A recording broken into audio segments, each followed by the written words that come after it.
Headlines brought to you by Chitale बंधू.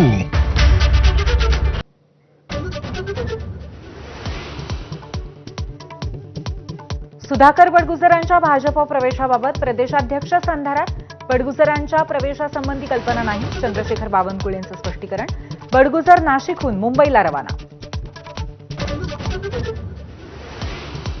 ठाकरेंच्या सेनेतून हकालपट्टी केलेले सुधाकर बडगुजर आज भाजपत प्रवेश करणार. बडगुजर यांच्यासोबत एकत्र काम करू शकत नाही, स्थानिक आमदार सीमा हिरेंचा विरोध कायम. सुधाकर बडगुजर आमच्यासाठी खूप लहान विषय, नाशिकची शिवसेना अभेद्य असल्याचा संजय राऊतांचा दावा. मोदींना G7च्या बैठकीत कोण विचारतंय असाही सवाल.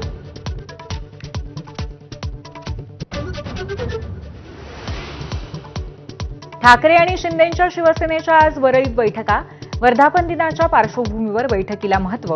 दोन्ही शिवसेनेच्या बैठक स्थळांमध्ये अवघं 200 मीटरचं अंतर.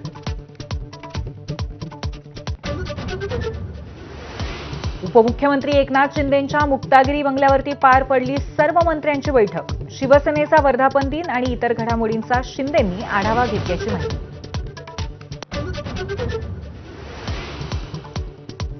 कोल्हापूर शहराच्या हद्दवाढीला 20 गावांचा विरोध. हद्दवाढ झाल्यास झेडपी मनपा निवडणुकीवरती बहिष्कार घालण्याचा इशारा. मुंबईत होणाऱ्या बैठकीकडे गावकऱ्यांचं लक्ष.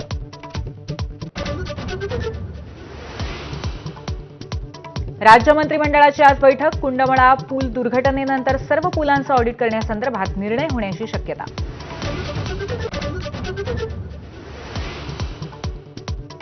केंद्रीय गृहमंत्री अमित शहा 20 आणि 21 जूनला महाराष्ट्र दौऱ्यावर. पुणे आणि मुंबईमध्ये अनेक कार्यक्रमांचं आयोजन.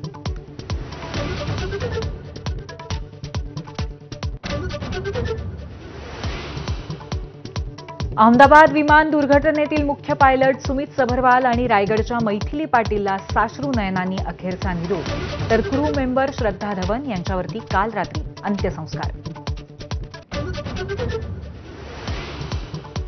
विमान दुर्घटनेतल्या 137 मृतांची ओळख पटली. आतापर्यंत 97 मृतांचं पार्थिव कुटुंबियांच्या स्वाधीन. आणखीन 137 मृतांची ओळख पटवण्याचे प्रयत्न सुरू.